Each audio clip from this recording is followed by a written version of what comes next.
Bon, bah, je sais pas si on va bien voir, mais comme tu peux le voir, bah, le piston il est fissuré, mon pote. Tu vois bien là? Voilà. Donc, forcément que ça va pas démarrer. Ouais, je l'ai dépouillé complètement. Le bruit, je l'ai trouvé.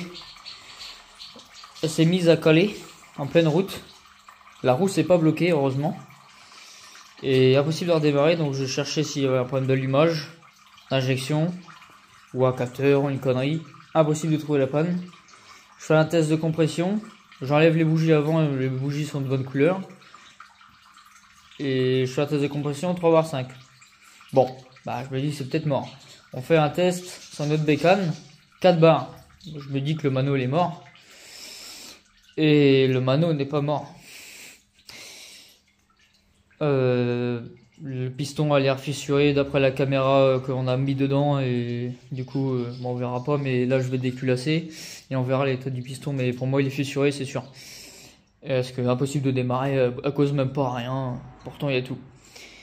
Par contre, il faudra s'inquiéter, c'est de l'autre mécane qui sortait 4 barres du coup. Mais bon, ça après c'est hors sujet. Du coup, bah là je vais dépouiller tout ce qui est autour. Donc j'avais déjà enlevé une cam, c'est la cam avec la décompression automatique là pour aider au démarrage. Je sais pas si quelqu'un sait à quoi ça sert, mais en gros c'est pour décomprimer un peu le cylindre pour démarrer plus facilement, pour qu'il y ait moins de compression possible. Pour pas que ça force, voilà, tout simplement. Donc on va enlever le papillon, bah, l'injecteur, tout ça, faire de la place tout autour, les durées d'eau. Bah, la chaîne, il va falloir qu'on l'enlève, donc bon, ça, il n'y a pas de problème. Il faut enlever juste la vis là pour qu'après elle passe à travers, pour qu'elle descende. Et du coup, on va voir l'état du piston. J'espère que le cylindre n'a pas trop pris cher, parce que ça coûte cher. La culasse aussi, j'espère aussi qu'elle a rien pris. Sinon, ça va coûter une couille. Mais peut-être que ça va péter proprement. Donc on va voir ça. Allez, c'est parti. Bon, bah voilà la meule dépouillée. Donc la chaîne elle est enfouie derrière, enfin je démonte ce truc là. Et pour le démonter je pense que je vais m'amuser. Voilà, donc on n'a pas attendu, la bielle elle est là, donc il n'y a pas de jeu de haut en bas. Bon après de gauche à droite t'as toujours un jeu de fonctionnement. Voilà, donc je vais te faire avoir la crouse. Alors, tac, regarde déjà on voit une fissure, tu vois. Hop, voilà. Heureusement qu'il a pas pété entièrement parce que ça aurait été séparé en deux, je pense que ça aurait eu plus de dégâts. Et il a bien cassé. Il a bien cassé, mais proprement. Ça fait chier, mais proprement. Parce que le cylindre, il a pas une trace. Bon, il est juste sale là. Mais il a pas une il est propre, il n'y a pas de rayure. Un coup de rodoir là-dedans et puis ça repart. Déglaçage quoi. Pareil pour les tout ce qui est soupape et tout, culasse en dessous. Rien de grave. Bon, je la retourne pas parce que sinon les pastilles vont tomber. Donc, bah, la mission c'est de kit piston avec distri, tout ça. Et bah, une vidange. Puis acheter une nouvelle vis de culasse, tout ça. Ah putain, qu'est-ce que c'était serré ça. Et puis là, l'objectif du coup, c'est de sortir le moteur parce que bah, on s'est un peu embêté quand même là-dessus, donc le mieux c'est de le sortir. Donc là, je vais l'enlever et puis je reprendrai dès qu'on reçoit toutes les pièces et je filmerai l'assemblage. Voilà. Bon, je rapporte des bonnes nouvelles. Donc on a retiré le rotor, sauf que je lui ai demandé des conseils concernant la vielle et le traitement il est parti. Je sais pas si on voit, il y a une petite trace de chauffe. Donc du coup, bah, il faut acheter le kit réparation de bielle. On va contrôler les pompes à huile, mais à mon avis, on va peut-être les changer. De toute façon, vu la pâte à joint qu'il y a dessus, alors ça, il y a eu un rappel parce qu'il y avait une fuite d'huile, donc garantie. Et chez KTM apparemment. Après, je critique pas, mais bon, c'est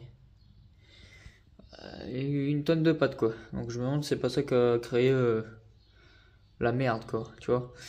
Donc je vais enlever tout ce qui est démarreur, tout ce qui, bah on va ouvrir le bloc quoi, en deux. y a un gars qui m'a dit, t'arriveras pas à l'extraire.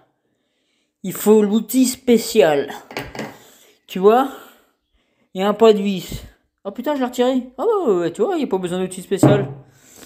Juste des bons outils fabriqués main. Meulés au poil. C'est démonté. Donc j'ai enlevé le vilebrequin et l'arbre d'équilibrage qui se trouve ici.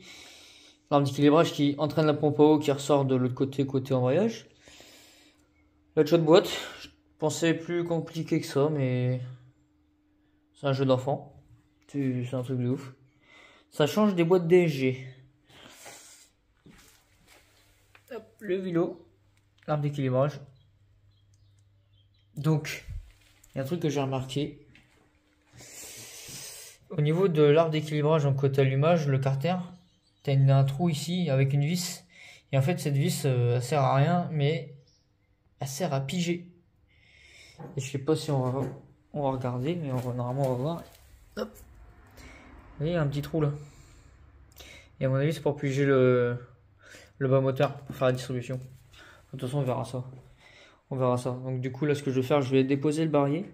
C'est marrant, il est tout creux dedans. Je vais déposer le barillet à la boîte et après, bon, en gros coup de propre sur les carters. Bon, bah, comme tu peux voir, il y a un peu de saleté, des morceaux.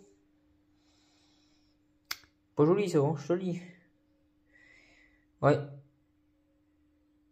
Bon, bah, ça va partir dans le bac. Bon, bah, plein de gens nettoyés. Joint spi, bon, je l'ai extrait. J'ai envoyé le vilebrequin avec la nouvelle bielle et les roulements, mais j'attends de recevoir du coup ça pour avoir l'ancien palier pour le mettre dedans pour l'extraire le roulement, sinon je peux pas. Et puis bah, ça va se remonter gentiment après. Donc ça c'est nettoyé, c'est déjà prêt. L'autre, il n'y a plus qu'à changer tous les joints. J'ai reçu toutes mes pièces.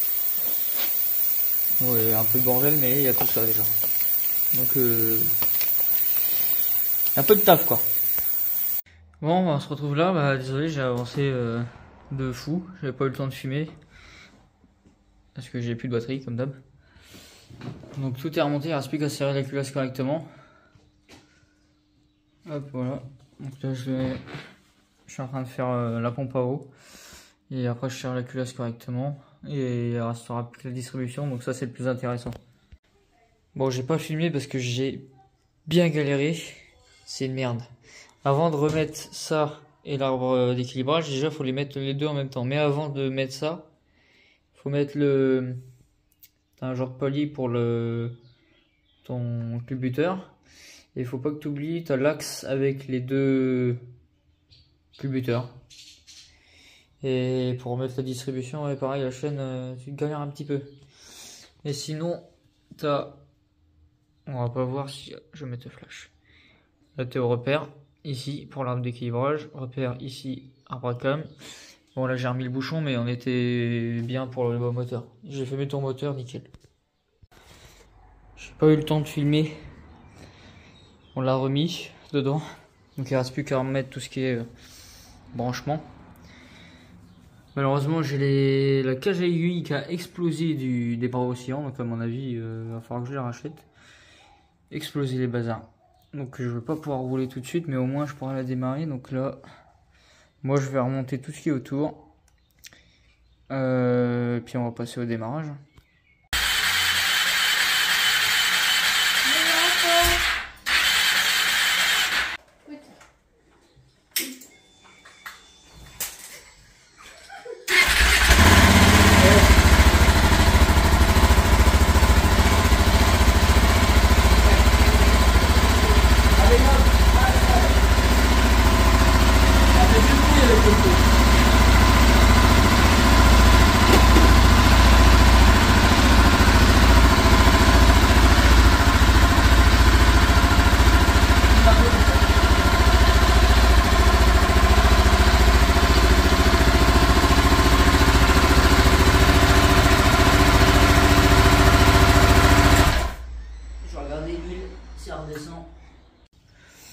Bon bah voilà, les deux nouveaux roulantes. Donc j'ai remis le catalyseur enfin le silencieux catalyseur, parce que le cata il est dedans, pour faire le rodage avec filtre à air d'origine. Donc là tout est d'origine du coup, et pour faire le rodage quoi, donc 1000 km. Et puis bon, pas de surprise, hein, pas de fuite d'huile, pas de fuite d'eau, fonctionne bien, pas de bruit particulier. Juste le démarreur qui colle, alors je sais pas si ça va démarrer.